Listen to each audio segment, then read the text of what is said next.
Bonjour, je suis contente de pouvoir vous partager une nouvelle vidéo et aujourd'hui je vous montre ma routine soin peau utilisant uniquement des produits 100% fait maison. Mais avant de commencer, je vais d'abord vous expliquer quelque chose que j'ai oublié de dire dans ma dernière vidéo concernant le sérum hydratant fait maison. J'ai oublié de dire deux choses importantes que vous devez savoir pour ceux qui veulent utiliser l'un de ces deux sérums hydratants fait maison. La première chose, si vous voulez utiliser le gel d'aloe vera, c'est-à-dire la plante d'aloe vera comme un sérum hydratant fait maison, vous pouvez utiliser un contenant qui se présente comme ça, ou bien un contenant qui se présente comme ça, ou un contenant qui se présente comme ça. Ou bien un contenant qui se présente comme ça, une bouteille comme ça et une pipette comme ça. Et pour ceux qui veulent utiliser la glycérine végétale mélangée avec de l'eau, vous pouvez utiliser un contenant comme ça, c'est-à-dire en spray, comme ça, ou un contenant comme ça, ou un contenant comme ça, ou comme ça. Comme ça.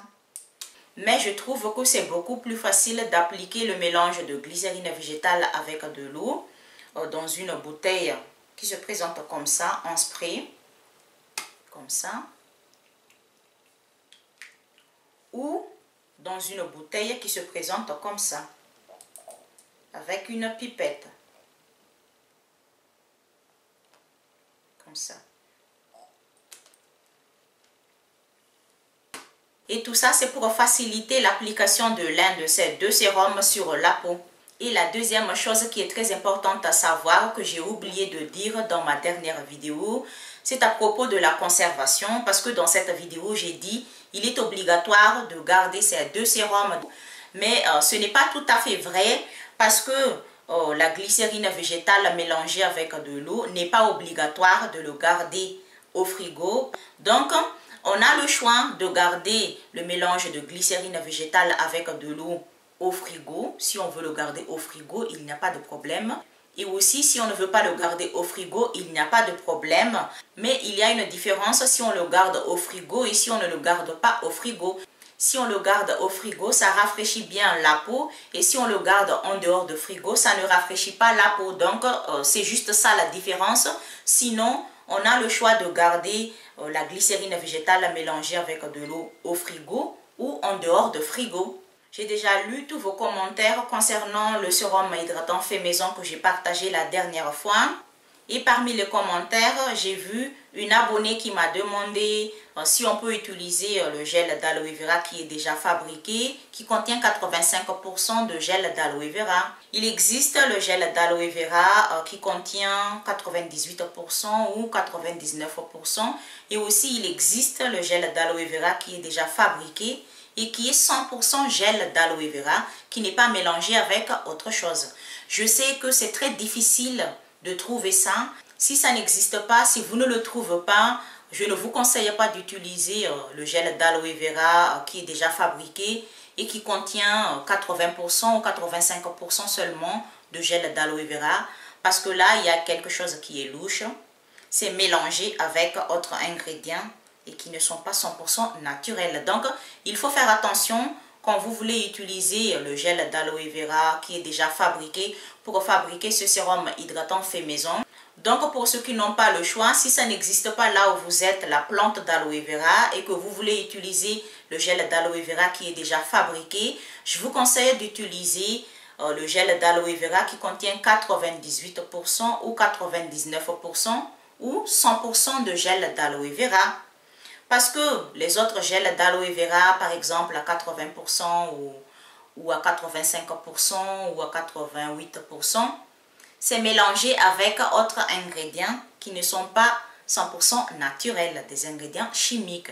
Donc il faut faire attention. Un petit conseil, si vous allez au magasin, lisez sur l'étiquette de gel d'aloe vera que vous voulez acheter. Lisez sur l'étiquette parce que si ça contient des ingrédients chimiques, il est écrit sur l'étiquette de silicone ou de sulfate ou de l'alcool, parce qu'il y a des produits qui contiennent de l'alcool, ou bien si ça contient de parabènes. Il est écrit sur l'étiquette. Donc, prenez le temps de lire l'étiquette pour savoir ce qu'il y a exactement à l'intérieur du produit que vous voulez acheter. Quand un produit contient un silicone, il est écrit à la fin de chaque mot, on, par exemple, diméthicone. Si un mot se termine par on, cela veut dire que ce produit contient de silicone. Et aussi, j'ai lu le commentaire d'une abonnée qui m'a demandé qu'il ou qu'elle a une peau sensible et quel est le sérum hydratant qu'il ou qu'elle peut utiliser, le gel d'aloe vera ou la glycérine végétale. Voilà ma réponse concernant cette question. Ça dépend de votre type de peau. Parce qu'il existe la peau sèche et sensible, la peau mixte et sensible, la peau grasse et sensible, ou bien la peau normale mais sensible. Donc, vous devez savoir si vous avez la peau sèche, ou la peau mixte, ou la peau grasse, ou la peau normale.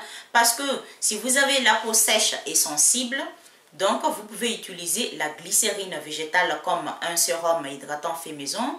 Et si par exemple vous avez la peau grasse et sensible, donc il vous faut utiliser le gel d'aloe vera comme un sérum hydratant. Donc ça dépend de votre type de peau. Maintenant je reviens au sujet de cette vidéo. Aujourd'hui je vous montre ma routine soin peau utilisant uniquement des produits 100% fait maison et 100% naturels. Ce sont des produits que j'ai déjà parlé ici plusieurs fois dans mes anciennes vidéos.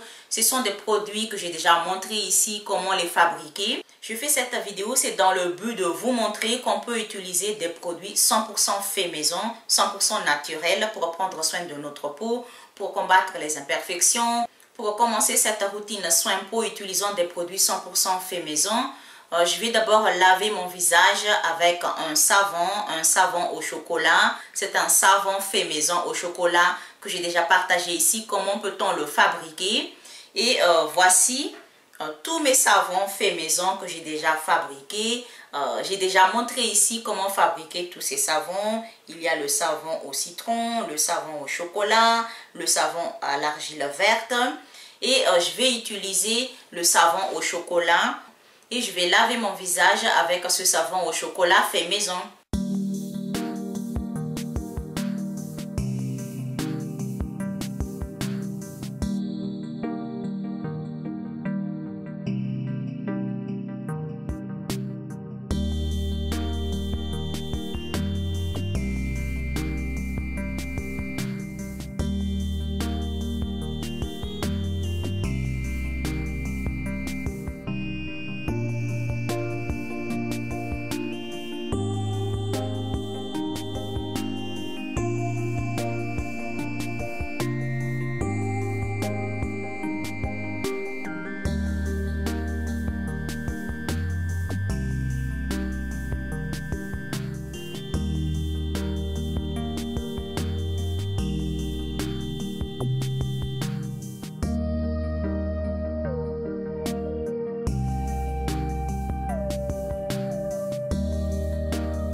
J'aime beaucoup utiliser ce savon au chocolat fait maison parce que ça nettoie bien la peau, ça ne sèche pas la peau, ça n'agresse pas la peau. C'est très doux. Après avoir lavé mon visage avec un savon au chocolat fait maison, j'utilise un sérum contour des yeux qui se présente comme ça. J'ai déjà parlé de ça aussi ici, comment peut-on le fabriquer il y a très longtemps. C'est un sérum qui est vraiment efficace pour retarder les rides, pour hydrater autour des yeux, pour éviter d'avoir des poches sous les yeux.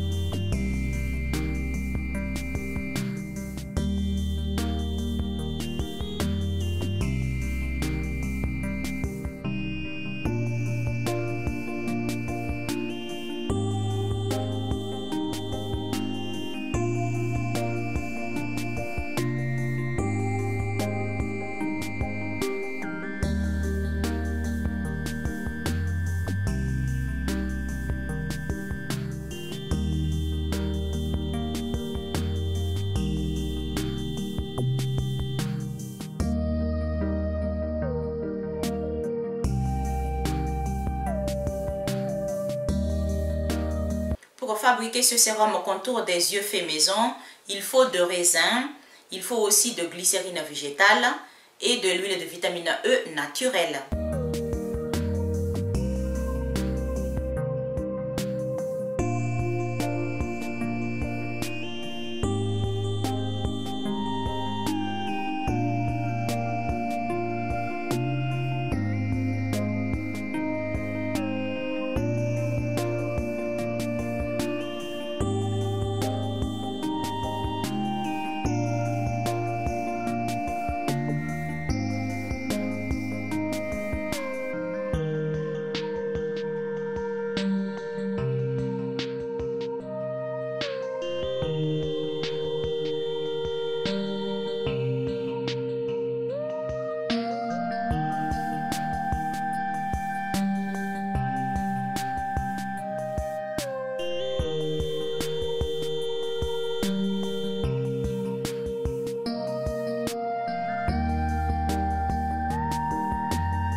Il est obligatoire de garder ce sérum au frigo jusqu'à ce qu'il ne reste plus.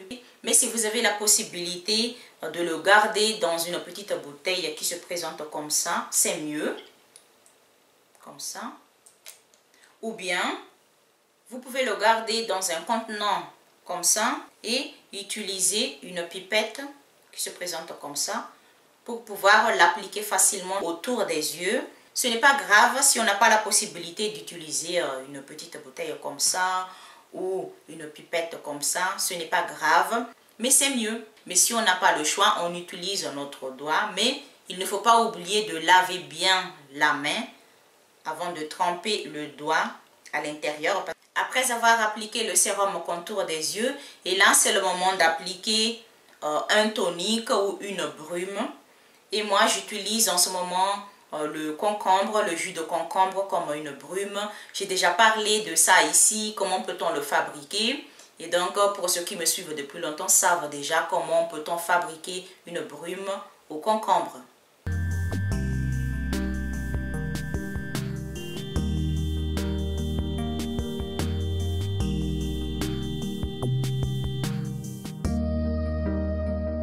J'adore utiliser ce jus de concombre comme une brume, comme un tonique, parce que ça rafraîchit bien la peau, ça aide beaucoup pour avoir la peau bien hydratée le plus longtemps possible. Après avoir appliqué le jus de concombre sur ma peau comme un tonique, je le laisse sécher avant d'appliquer un autre produit. Et quand ma peau est complètement sèche, et là c'est le moment d'appliquer un sérum à la glycérine. Je vais utiliser la glycérine comme un sérum. J'ai parlé de ça dans ma dernière vidéo.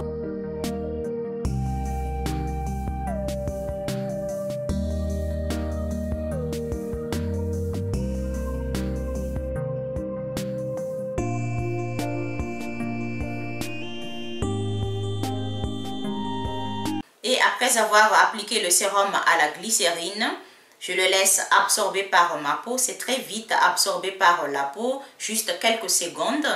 Et ensuite, j'applique une crème nourrissante qui se présente comme ça. C'est une crème à la prêle. J'ai déjà parlé de ça ici. J'ai déjà montré comment peut-on fabriquer une crème comme ça.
après avoir appliqué cette crème sur tout mon visage, je n'oublie jamais de nourrir mes lèvres.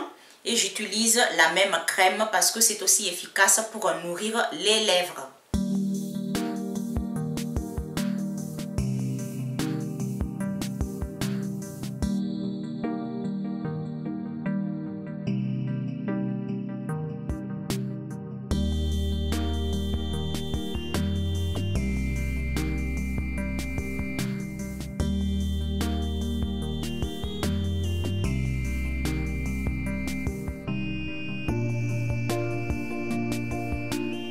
Je l'ai fabriqué le 4 mars 2020, cette année, et il me reste la moitié. Et pour le corps, je me lave avec le même savon au chocolat fait maison.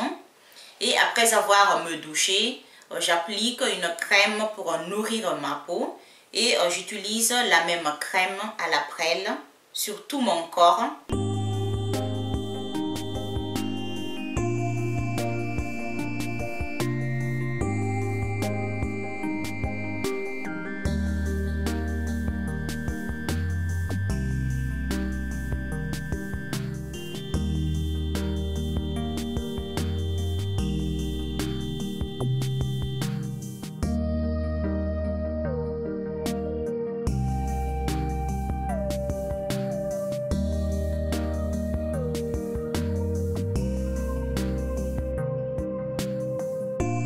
Je l'applique aussi sur les mains, sur les pieds parce que c'est vraiment efficace pour adoucir, pour nourrir les mains et les pieds, pour éviter d'avoir des mains et des pieds secs.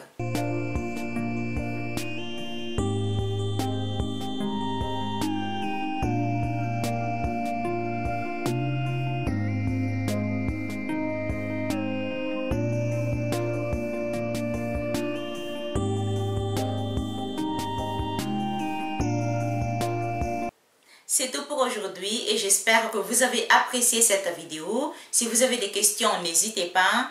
Et pour ceux qui n'ont pas encore vu toutes mes anciennes vidéos qui parlaient de comment fabriquer tous ces produits, je vous invite à les regarder.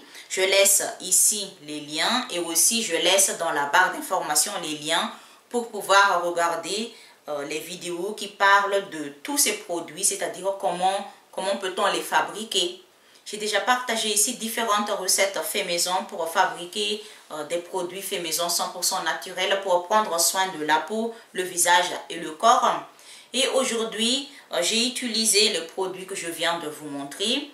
Mais vous n'êtes pas obligé d'utiliser les mêmes produits que moi. C'est-à-dire, vous pouvez utiliser autres recettes fait maison que j'ai déjà partagées ici selon votre type de peau et selon le besoin de votre peau. Par exemple, si vous avez des taches, si vous voulez combattre les taches sur votre peau, vous pouvez utiliser le savon à la vitamine C ou le savon au persil que j'ai déjà partagé ici. Et ensuite, vous pouvez utiliser l'eau de riz comme tonique parce que l'eau de riz est efficace pour éclaircir les taches. Un autre exemple, si vous voulez combattre les boutons d'acné, vous pouvez utiliser le savon à l'argile que j'ai déjà montré ici, comment peut-on le fabriquer. Ensuite, vous pouvez utiliser le mélange de vinaigre de cidre de pomme avec de l'eau comme tonique parce que c'est aussi efficace pour combattre les boutons d'acné. Et je laisse dans la barre d'information les liens de toutes mes vidéos qui montrent comment peut-on fabriquer un produit ou des produits 100% fait maison pour prendre soin de notre peau, le savon, le tonique, le sérum et la crème. Et comme ça, pour ceux qui veulent adopter une routine soin peau 100% fait maison, vous avez le choix de choisir ce que vous voulez utiliser pour prendre soin de votre peau au quotidien. Donc voilà et à bientôt dans une autre nouvelle vidéo.